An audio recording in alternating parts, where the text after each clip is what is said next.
Hello, I'm Burt Green, this is the Burt Locker, and this is a show mostly about whatever I feel like talking about. The sports that I usually follow, the NFL, they're out of season, NASCAR from time to time, mostly mixed martial arts because I watch a lot of that. I have a bit of fun, TV shows, things like that. That's basically what I look at. This one in particular is going to be looking at UFC 290, what happened, the fallout of that, some other big news in mixed martial arts and boxing. There's been a big announcement just today, and also I like to take a look at least one funny meme that I've seen. This one was sent to me earlier on today by a friend of mine, Mr. Josh Watkins. It's it's a good one, to be fair. Anyway, let's crack on with the recap of UFC 290, I guess.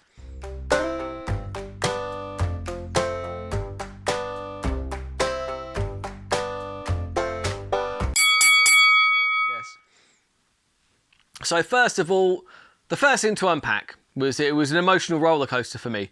Because if you follow my betting show, I do some terrible bets.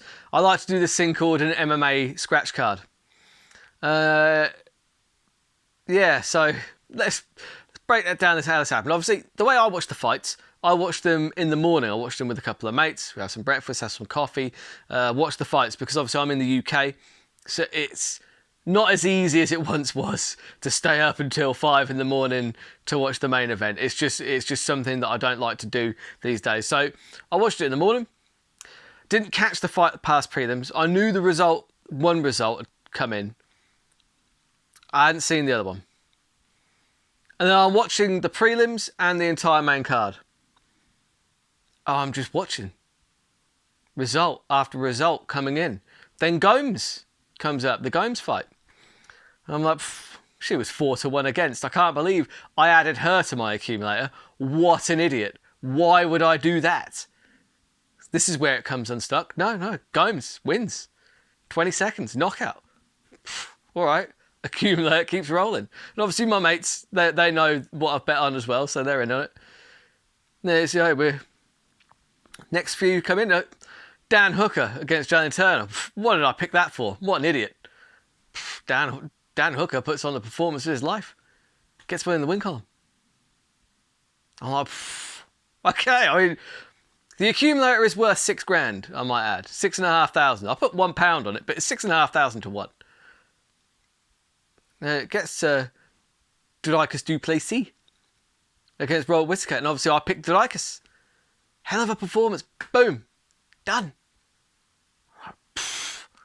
Normally my accumulators do not last this long. Pantoja, fantastic performance. I picked him as well as the slight underdog. And then all I've got left in my mind is Volkanovski, the heavy favourite, to beat Yair Rodriguez. And he does it in spectacular fashion. Now, in the back of my mind, I did know that there was one result that I was unaware of, which was the first fight of the card, the very first one. I knew that I didn't know the result, so I was very far away from counting my money at this point. And I went back and checked it out. I'd bet on Kirk. He lost a relatively close decision, 29-28. Outside of that, all green. 13 fight accumulator, 12 out of 13, $6,000. Yeah, no, to be fair, I was still up like 40 quid. I've never been sadder to be up like on my bets because 40 quid ain't $6,000, is it? But Jesus Christ, I mean, I don't think I'll ever get closer than that on an accumulator like that ever again. It was a lot of fun. I had a lot of fun with it, to be fair, because I did think, and I did know in the back of my mind, I was like, because obviously I can't check the results for just the fight pass prelims because that's going to ruin the results for the whole card. So I watched the whole card first, and then obviously the first fight of the card was the one that let it down. Kirk losing a close decision to Rybovic. Gutted, but it was an absolutely fantastic card. Highlights for me: Dan Hooker. What a performance! What an absolute savage that man is. He broke his orbital, he broke his arm, and he still managed to get a win over Jalen Turner, who's one of the toughest fighters in that division. Because look, Jalen Turner, I backed Dan Hooker because I thought Jalen Turner had a horrible weight cut, horrible, and I think Jalen probably needs to go up a weight class at this point. I did have one bet for Hooker by knockout. I feel like he could have put Turner away in that. I think it was either the second or the third round where he had him like knocked down, and I feel like he could have gotten him out of there. But you never know, do you? You just don't know these things. Either way, fantastic work by Dan Hooker. Congratulations to him. Other standout performances. I mean, you've got to look at Moreno against Pantoja was fantastic. What an absolutely brilliant fight as well. It was so edgy of seat stuff.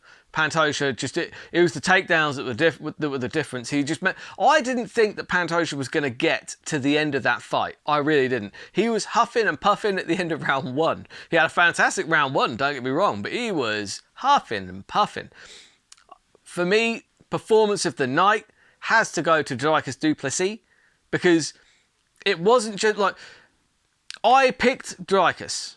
I said, look, smart money says that Robert Whittaker, he's probably the best fighter at middleweight, like all round. He's one of the best all round fighters at middleweight. Not named Israel Adesanya. Israel Adesanya is better stand-up, but overall as a fighter, I think a lot of people would agree that Robert Whittaker going into that fight was probably the more dangerous test, honestly.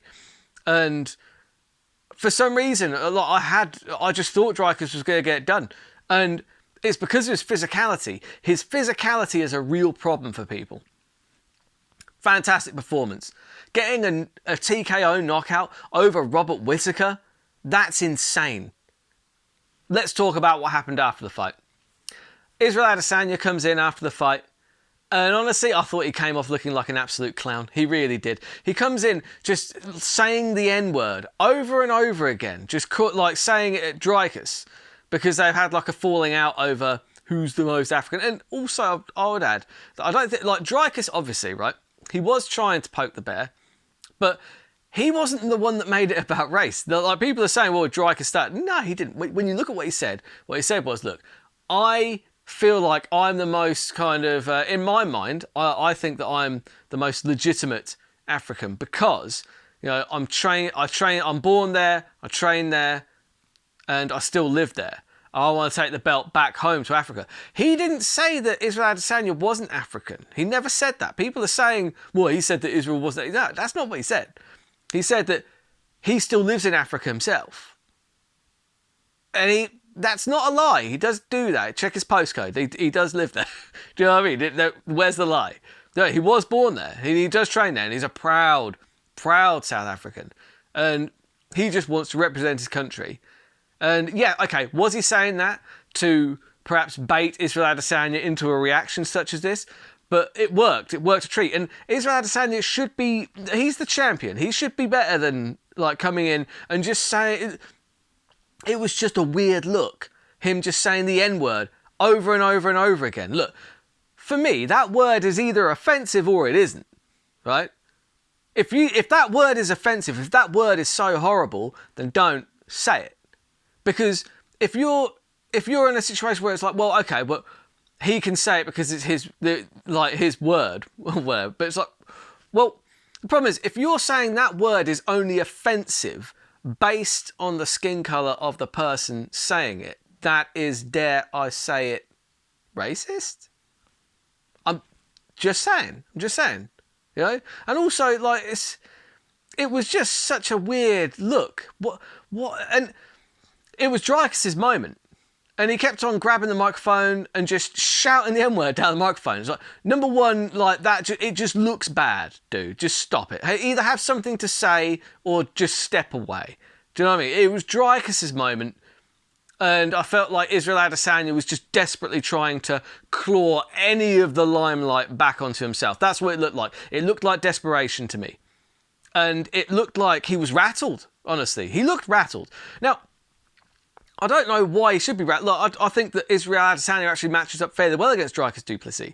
But I do think that Dricus du Plessis presents a lot of problems as well. He's very big. He's very physical. He's a physical, strong lump. And if he gets hold of Adesanya, we've seen what Dricus' ground and pound can do to people. If he gets hold of him, puts him on his back and gets that ground and pound in, Israel's not going to knock you out of his back. He's probably not throwing up too many triangles either. Like, I'm sure he's capable of it, but it's just not something that we see from him. So I think that actually is, I think Dricus du Plessis, I think for me, I hope that Dricus du Plessis flattens him, because I've got a clear favourite in that fight now, because I liked Dricus as a character, as a fighter anyway. And now Israel has come out and acted so poorly, I'm just so much more inclined to throw my support on Dricus du Plessis. Don't get me wrong, I'm a huge Israel... I kind of was. I've got to say, I did lose a lot of respect for Israel Adesanya after his antics. I just felt like he's trying to alienate himself, and it worked. I think it was... If anyone advised him to do that, it's very poor advice. If he said to somebody, this is what I'm going to do, and they said anything other than, you're out of your mind, don't do that, then they're not really his friend, they're a yes man. And I think he's got too many of those around him at this point. We saw what happened to Conor. He was surrounded by nothing but yes men. And he's really fallen off a cliff. And we're going to see the same thing with Adesanya at this point. Who knows? But then you've got... I'll move on from that incident. I'd like to celebrate Dricus du Plessis. He was fantastic. Let's just kind of ignore what Adesanya did. That was... yeah, not a great look. Not a great look. But congratulations, du Plessis. What a fantastic performance. Speaking of fantastic performances, my God, how good is Volkanovski? I mean, I've been saying it for years that Volkanovski is, like, by far and away my favourite fighter. He really is.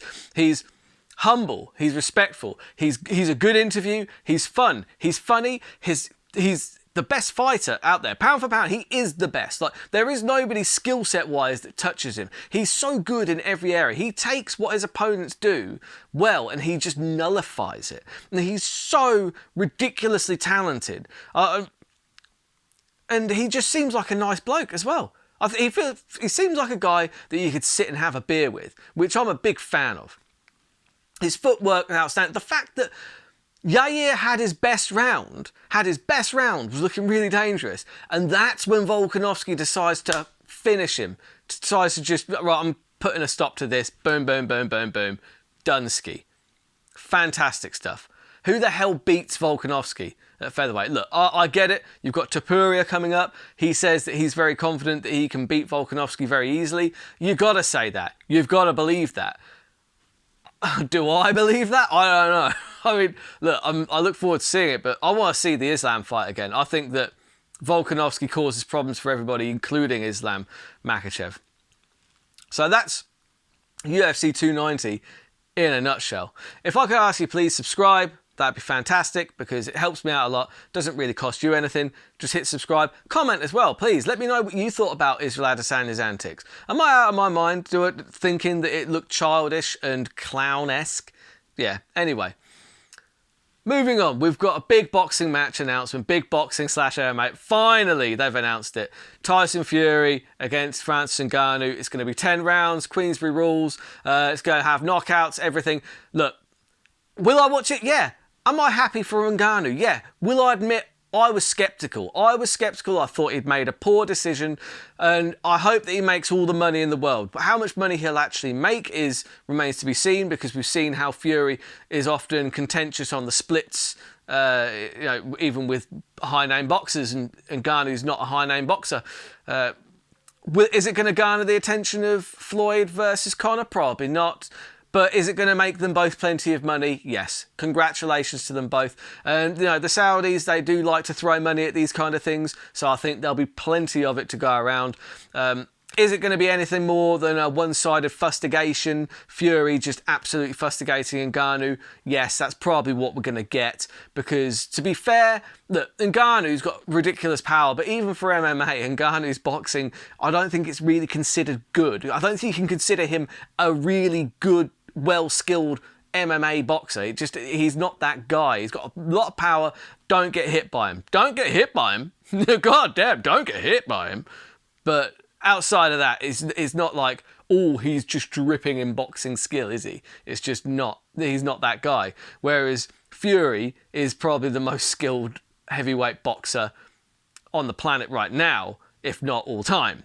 So that's the disparity in skill that you're going to be seeing on October 28th when that fight takes place. But congratulations to Fury. the gamble appears to have paid off. You know what? I'll eat my words. I didn't think that the fight would ever happen. It hasn't happened yet. They haven't made the walk yet. But it looks like it is actually signed and sealed. So congratulations. And you know what? I'll eat my words. Apologies. I look forward to seeing the highlights of it, because I'm not going to pay for it, because I think it's going to be very, very one-sided. Anyway, last thing I'm going to look at this week, it goes back to the Israel Adesanya thing. This really did make me laugh. So thank you, Josh, for sending it to me, because it was very, very funny.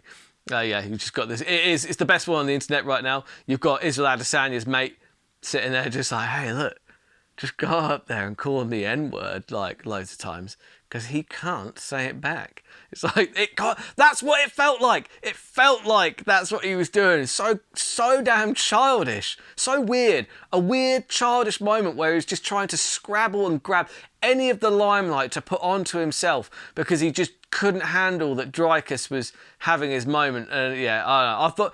I don't think they should have even called him in there. I think that actually part of the blame is on the UFC for that. Because look, Adesanya's sitting there, he's had a few drinks, he's obviously having these arguments in his head that aren't really there. He's had a couple of drinks and he made himself look like an absolute fool.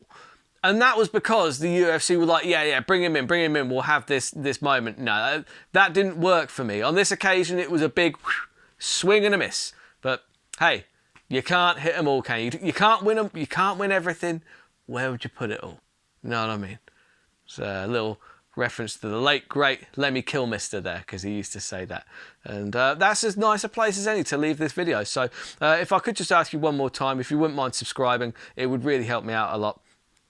And hey, look, it turns out my bets aren't always that terrible. I was one away. One day it's going to come in, baby. One day it's coming in. But yeah, until next time, keep all those odds long and those bets terrible. I have my usual videos previewing this week's fights later on this week. So thank you for watching.